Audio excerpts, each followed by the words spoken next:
We live in a time when excess has ceased to be a rare privilege and has become an invisible prison. The modern world has erected temples of consumption, raised altars to the superfluous, and convinced us that the more we possess, the freer we would be. However, the reality reveals itself to be the opposite. The more we accumulate, the more shackled we become. Excess does not liberate us. It binds us in invisible chains of anxiety, fear of loss, social comparisons, and an eternal emptiness that cannot be filled by any acquisition. The promise of abundance has become a desert of meaning, where souls wander thirstily amid mirages that never become reality. Excess, which once symbolized power, today reveals itself as a prison. It is like a golden cell, shiny on the outside, suffocating on the inside. Modern man, lost in his own possessions, has become a servant of what should serve him, a slave to what should liberate him. Abundance has become tyranny, and the promise of plenitude has generated only dependence. Homes, once places of refuge, have become repositories of thoughtlessly accumulated things. Cluttered closets, overflowing drawers, walls covered in distractions. And the more space we have, the more we fill it with useless things, as if the soul desperately seeks fulfillment it never finds. We don't buy because we need it. We buy because we fear silence, because we flee from inner emptiness, because we were taught to believe that happiness is measured in cubic centimeters, occupied by objects. We are a society of hoarders who don't realize that the weight of things becomes the weight of the mind. Every object we own demands care, maintenance, time, energy, and often money. In the end, we discover that we own nothing. It is the excess that possesses us. Comfort has become a prison, and consumption has become a cult. And the more we seek refuge in this excess, the further we move away from the essential. Like pilgrims who have abandoned the road of life to wander the corridors of shopping malls and digital storefronts. This excess is not merely material. We also live in an excess of information, stimuli, comparisons, and opinions. The mind, bombarded by constant notifications, has lost its ability to silence. Digital overload has turned human beings into hostages of screens that dictate our mood, attention, and even our identity. We are always connected but never present, always informed but rarely wise, always busy but almost never productive. The excess of stimuli has created an exhausted generation, running from one place to the other like rats in an electronic maze, believing they need to keep up with everything to stay afloat. But chasing what? Chasing whom? The race is against ghosts created by society itself. The ghost of comparison, the ghost of failure, the ghost of irrelevance. The excess of information has not made us free, but hostages to urgency, eager for likes, recognition, and validation. And just as a full house suffocates, a full mind sickens. Excess has also affected time. We no longer have free hours because we have transformed time into currency, into a commodity. Haste has become a habit, and slowness has become a sin. We work more to consume more. We consume more to fill the void of working more. The cycle repeats itself until the body wears out and the soul fades. We no longer know what it means to rest, because even rest has become productivity. Traveling to post, reading to impress, meditating to optimize. There is no longer true leisure, only pauses disguised as performance.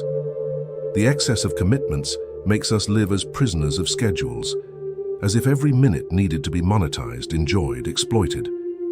But in the end, what remains is not enjoyment, but exhaustion. Time, which should be a space for life, has become a field of exploitation. And excess, once again, has not liberated, it has imprisoned.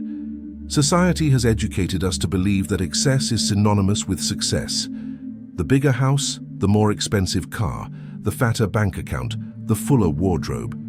We grew up hearing that to accumulate is to win, that to possess is to be.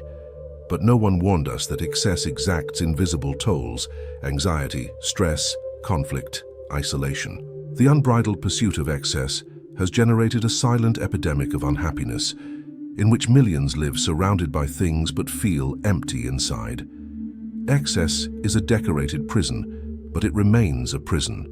It is a poison served to us in crystal glasses, but it remains poison. Excess has distanced us from what truly matters: silence, nature, presence, simplicity, true connection with others and with ourselves. In the end, abundance became scarcity, and abundance became scarcity. Scarcity of meaning, scarcity of peace, scarcity of life. But there is a way back, a return to the essential, a recovery of what truly sustains the soul. The essential is not poverty, not bitter renunciation, but it is liberation. It is choosing what matters and abandoning what weighs down. It is living with fewer things and more meaning, less haste and more presence, less noise and more silence. The path back to the essential is an act of rebellion against a system that wants us exhausted, indebted, and alienated. It is a courageous act because it requires saying no where everyone says yes. It requires stopping where everyone is rushing. It requires being content where everyone desires more. But it is this path that restores dignity to life, that rebuilds freedom, that reclaims true abundance, not the abundance of things, but the abundance of life. The essential cannot be bought, cannot be stored, cannot be accumulated. The essential is lived. Reclaiming the essential is reconnecting with nature, with the simple rhythm of the day, with the silence that heals, with the relationships that nourish. It is understanding that we do not need everything, but only what sustains life. It is realizing that greatness lies not in possessing, but in being. The path back to the essential is also the path back to humanity, because we have become inhuman by transforming existence into a mad race for excess. The human flourishes in simplicity, in encounter, in gesture, in presence, and each time we choose the essential, we break a chain from the prison of excess. It's like opening a window in a dark cell. Light enters, air enters, life enters, and we realize that the prison was never made of iron, but of illusions. This return is not easy because excess is addictive.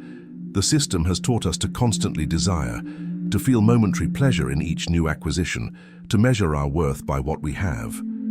Freeing ourselves from excess is breaking a collective addiction. It is swimming against the tide of advertising, social media, and cultural pressures.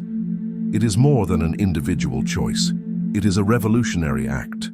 Because a society that chooses the essential is a society that does not allow itself to be manipulated by the market, that does not bow to consumerism, that does not confuse freedom with debt. The return to the essential is the seed of a new way of living, one that resists the empire of excess and rediscovers the dignity of simplicity. And when finally we allow ourselves to live the essential, we discover that true wealth has always been within reach. We discover that freedom lies not in possessing everything, but in needing almost nothing. We discover that joy lies not in excess, but in simplicity. We discover that life is not a race, but a journey. And this journey, when followed in the essential, becomes lighter, fuller, truer. Excess is imprisonment, but the essential is liberation. And the person who chooses the essential not only redeems themselves, but paves the way for a more just, more humane and freer society. The essential is not less, it is everything.